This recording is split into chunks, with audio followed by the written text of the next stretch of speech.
I'm sure that all of us, at some time or another, have come to notice that certain thoughts disturb us. And we're also aware that there are certain thoughts that make us feel good. The traditional one, I think, in our society is on Monday thinking, oh my goodness, I've got a whole week ahead of me. And that usually doesn't bring about a high feeling. And then Friday comes along and everyone's conditioned to say, oh great, thank God that it's Friday. And they start feeling good again. So unfortunately, we have been brought up in a society that has taught us to be dependent on our thoughts in order for our experience of happiness and of course also our experience of depression and sadness.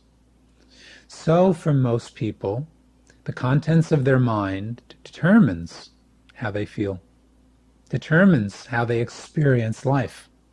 Now that's very sad, because if you are in fact dependent on what you think in order to experience your highs and your lows, you are in a very precarious situation. Because I don't know about your mind, but I do know my mind, and it changes all the time.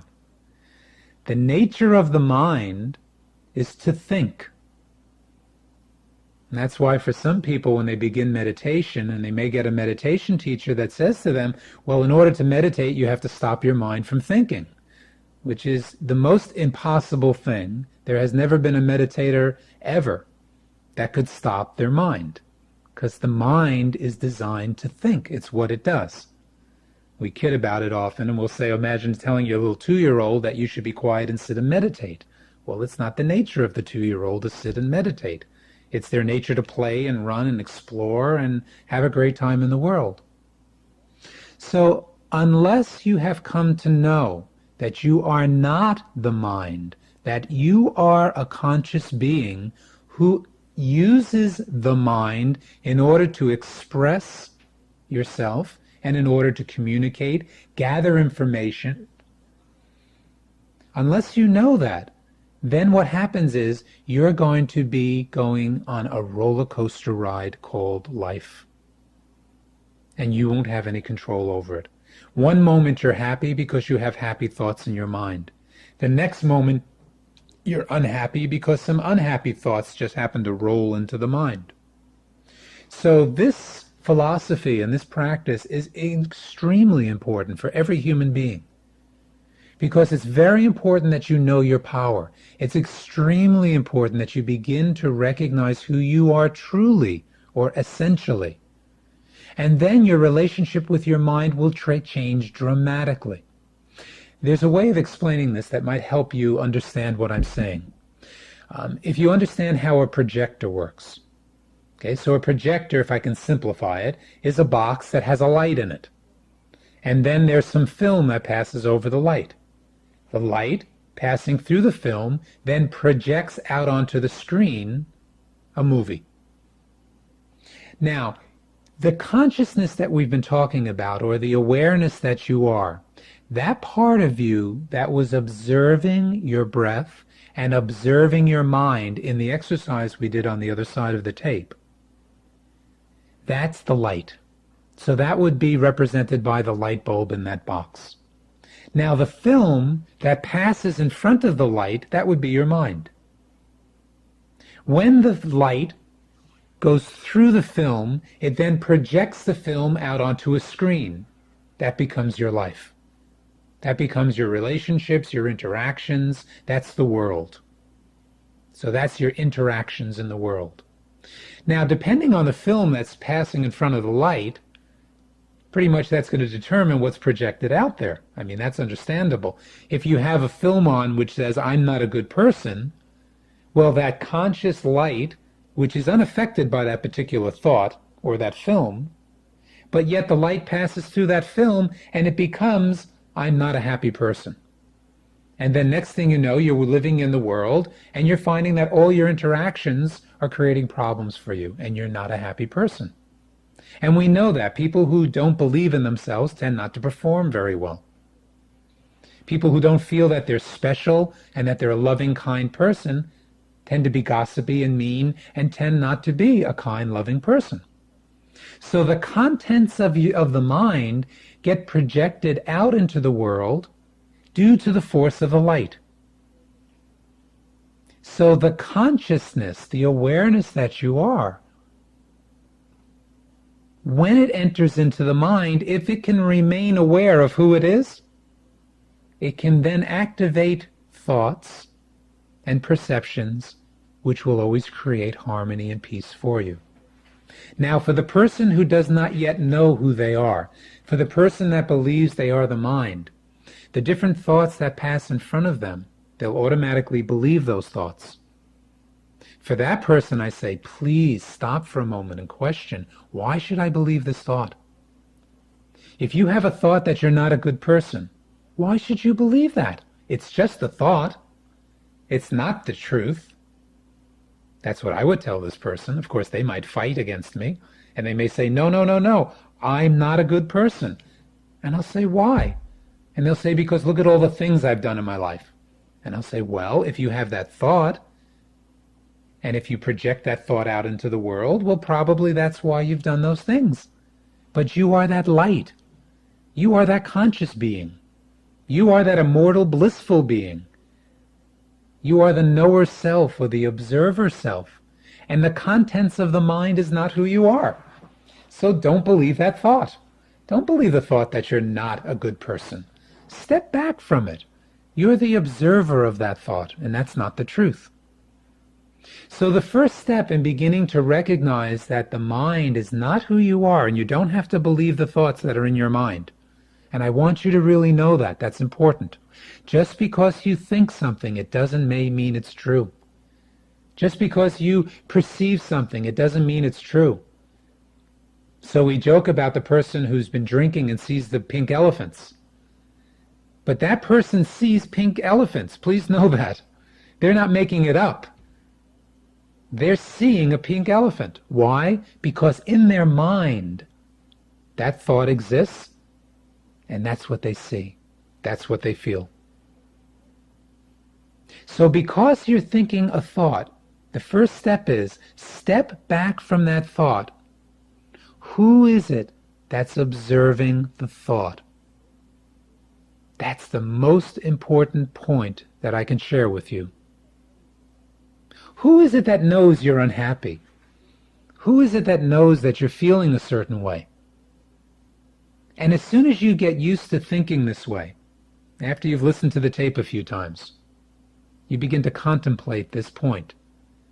You are the one who's observing your own mind. Are you not the one who knows when you're happy? Are you not also the one who knows that when you're unhappy? Even when you wake up in the morning, you said, oh, I had a good sleep. Well, who was there to know you had a good sleep? Someone was awake. Someone was aware. So awareness you are.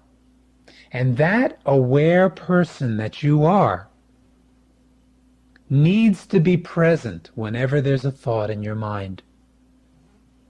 Please, starting today, starting this moment, question every thought you have. Do you want that thought in your mind? Do you want to believe that thought? Does that thought make you happy? Does that thought expand you? Does that thought bring you close to your loved ones? Does that particular way of thinking bring peace and harmony in your life? And unless you have practiced these techniques, and unless you can step back from your mind, and please know it takes a lot of practice. You know, it's something that isn't not just going to happen overnight. Just imagine, how many thoughts have you had in your lifetime thus far? Right? So in order to awaken this aware part of you, it's going to take practice. But this is where it starts. It starts by sitting back for a moment and saying, I am not feeling well right now. Let's say that's the example. So you just happen to be in a slightly depressed state. We all get into those. Those are not uncommon. I think it's part of the human condition. And so you step back and you notice, gee, I'm feeling a little down today. Most people, because they're feeling down, are going to believe that that's who they are. What I'm suggesting is, don't believe it. Now, I'm not saying that the feeling isn't there. It's there. You're feeling a little down. but don't believe that that's who you are. That's just a thought in your mind. Now, I don't mean to downplay it, because I understand, and I've had many thoughts in my mind that I've gotten disturbed. But what is very necessary for you to understand is, even if your mind is disturbed, it's not who you are. Then who am I? If I'm not supposed to believe my thoughts, if in fact you're telling me I'm not the thought, then who am I? You are the observer of that thought. You're the one who's sitting there noticing that the mind is a little depressed. But you are not depressed. And as a matter of fact, something very wonderful happens as you observe your mind and you don't believe that that's who you are. So you step back from it. As soon as you step back from the mind, as soon as you begin to observe your thoughts, they begin to change. So the point that we're making is that you are the awareness. You are the intelligence. You are the wisdom, not the thoughts in the mind. The thoughts in the mind, if they reflect your wisdom, they will be wise thoughts. If there's a clear connection between you and the mind, then the intuitive sense that you are will reflect itself through intuitive thoughts. But it's not necessarily true that any thought is wise or any thought is intelligent.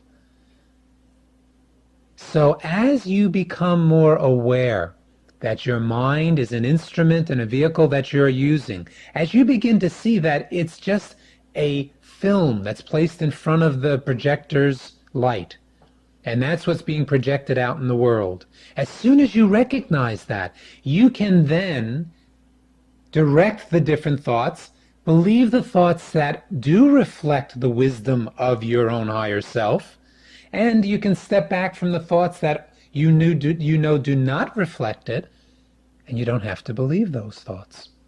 If thoughts create oneness, if thoughts create harmony, if thoughts allow you to expand beyond the limitations of your own personality and identity, if thoughts connect you to God, to your higher power, then those thoughts are very wise thoughts. Those are thoughts which are a reflection of your higher power, a reflection of your own divine self.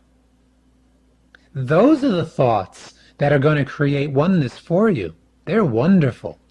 That's putting a film before the projector, which is a joyful, happy film. However, we need to awaken the observer self. We need to awaken the part of us that is wise, that is aware. So when thoughts enter into the mind, or when those waves pass by, and they create contraction, smallness, separation, pain, suffering, then we can observe those thoughts and say, no, I'm not going to believe you, thought. That's not a thought that I want to entertain or hang out with. Now, as soon as you've reached that state of awareness, consider yourself to be close to enlightenment. Because now you've awakened, or you've enlightened the part of you. You've awakened the part of you that is very wise. That's not the mind. That is your own self. So you exist always. You have never lost connection with that part of you. You enter the mind and allow thoughts to occur. You enter into your physical body and activate your brain and nervous system and senses so that you can connect with the world. It's you who's in control. And if you're not there, the body can't work. If you're not there, your mind can't work. So it's because of you. It's your power. It's your greatness. It's your connection to God that allows the mind to think. You open the car door and get in and drive the car. The car can't drive without you. You're the driver. So in the same way, you are the driver of the mind. And it's important to recognize and realize that with practice, you can become so established in that part of you that as you enter into the mind and create thoughts, you can use your discrimination. You can decide if that's a thought you want to hang out with or not. You have that power right now. I really want to let you know that. This isn't something that you have to try to find. It's there already. All you have to do is begin to start to quiet your mind, relax your body, and place your attention on that part of you. Just think for a moment. How old are you? How many years have you been on this planet? How many years have you been thinking? How many of those thoughts have you thought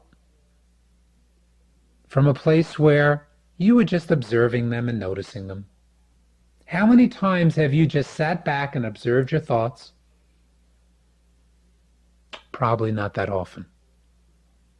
Unless you've had the good fortune to be practicing this philosophy and this practice of meditation, probably for a good deal of your life, whatever thought came in your mind, that's what you became. And as we said before, how many millions of thoughts go through the mind in the course of a month? Many. And so how many times have you changed? If you believe your thoughts. If you know that you're not the thoughts, that the thoughts are just little waves in the mind, if you know that you are the awareness, you are the peace, you are the wisdom and the knowledge, and you bring that to your mind, well, that's a whole different happening then. So we are saying, I am definitely wanting to communicate with you that the satisfaction that you are searching for with the mind and with your body is your own true nature. You'll never find it in the world. Sure, you're going to find little moments of pleasure and you're going to find little moments of peace, but just mere moments, because it'll change quickly. We have a little saying that we use to describe the mind in the world. We call it the ever-changing field. So watch your mind. How long do you hold one thought? Watch your body. All right, I look at my body and say, my goodness, this has changed a lot over the years. The ever-changing body. So the whole physical world, the whole mental world is ever changing. It doesn't remain the same. But there is something that is constant. There is something that in fact never changes. And you know it, I'm not going to say it's the mind. So what is it? It's you. Not your personality you. Not your physical you. It's you as that awareness. And when you experience that part of you directly, what you experience is a profound sense of okayness, of peace, satisfaction, fulfillment. We call it bliss.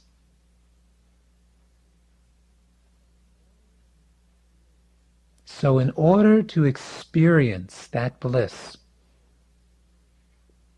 the body relaxes, the mind begins to relax and calm down, so the agitated thoughts get less and less.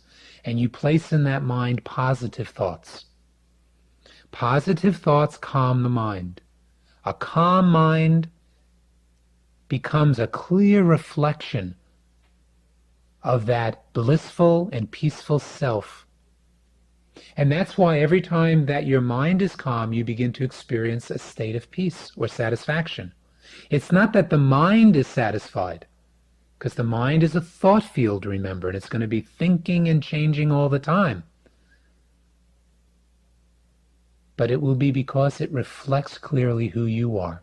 If you think of the mind as a lake, if the lake is agitated, you can't see down to the bottom of the lake. Let's say you drop something, it's just a few feet deep, and you drop your ring, and the lake is agitated. You look down, you're not going to be able to see it.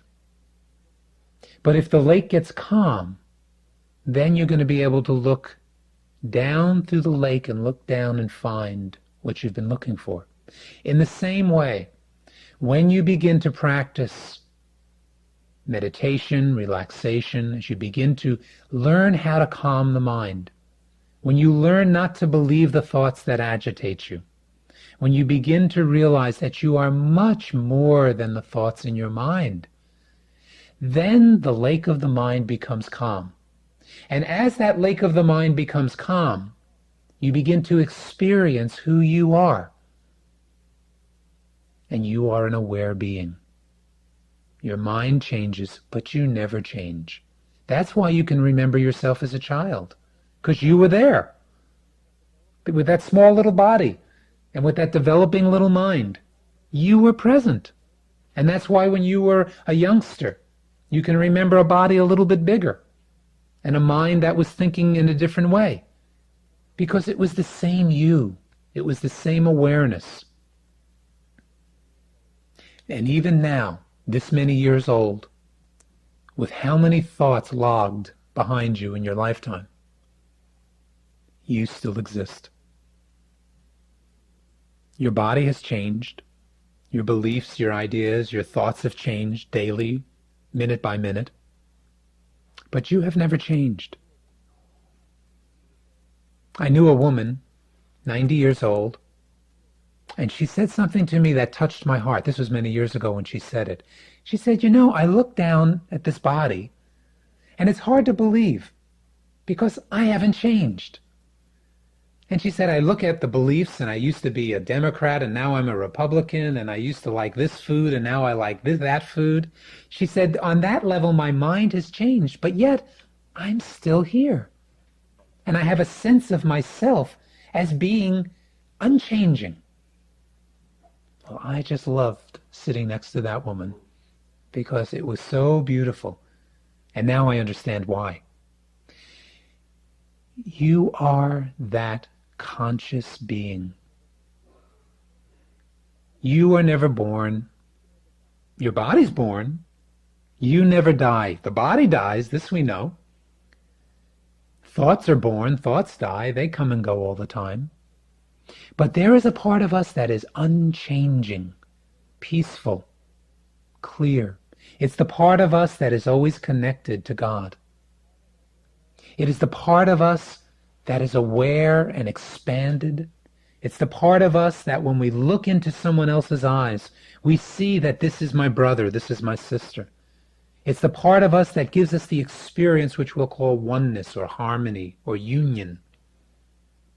It's such a wonderful life when we know that we're not the mind.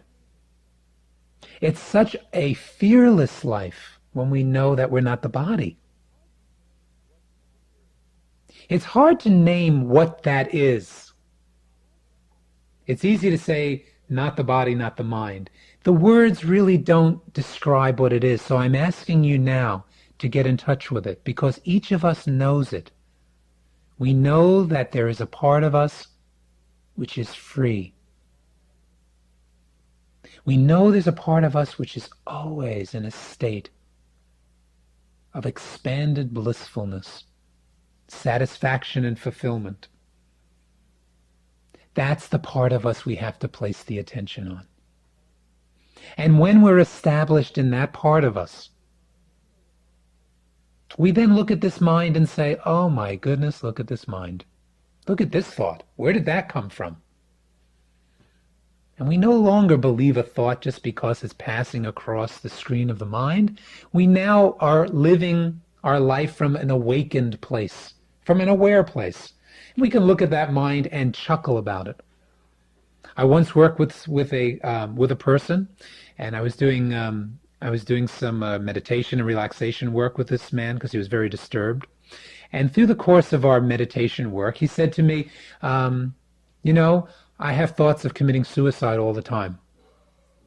And I looked at him and I said, yeah, I've had those thoughts too. And he looked at me with such a look as if, my God, I'm learning meditation from this man and he's had thoughts of suicide? Because he always thought if you had a thought of suicide, there was something wrong with you. And I just shared, yeah, I've had that thought pass across my mind. But then I shared with him, but it's just a thought. There's nothing wrong with that thought. Many thoughts pass in front of the mind. All kinds of thoughts. But you don't have to believe them. A child runs around when it's 2 years old. You can't stop it. It's its nature. Your mind is designed to think, but it doesn't mean that you have to believe all those thoughts. So by getting in touch with that part of you which is pure and clear, that part of you which is aware, the part of you that doesn't age, the part of you that is always alert, you are intelligence. The mind is not intelligent. It's like the car. The car isn't intelligent. It takes your intelligence to drive the car. But with your intelligence and the vehicle of the car, you can go places. The same with your mind. You are intelligence. You bring intelligence to the mind when you understand how it functions. You are awareness. You bring awareness into the mind. So it's important to know who you are. We started out by asking the question, who am I? Well, now we know. I am awareness. Now, I'm not saying the I am meaning the personality who's speaking to you. I'm speaking of that place inside you. That's what we call the I am. Consciousness is the I am. Awareness is that I am. So it's time. It's time for us all to understand how to use our mind effectively, the way it was designed to be used. The mind connects to the body, connects to the senses, and gathers information and uses that information. What a wonderful life this is. The higher power that designed the vehicle of the mind and body, I just can't believe what a great job it did. Now it's up to us to use those vehicles the way they were designed to be used. We were not born to suffer. We were not born to hate. We were not born to criticize and gossip and put each other down. We were born to know that we are all one together. We're all one family. We're all connected to the same being. And we're here to express love, express that divine wisdom, intelligence, and harmony and peace. We're here, it's our birthright to experience the joy of our true essential nature. So use your mind. Go out into the world now and enjoy it. But be careful, don't believe every thought that comes into your mind. As a matter of fact, don't believe any thought is who you are. Why believe thoughts that will disturb you? You're much greater than that. So please, learn how to step back from the mind.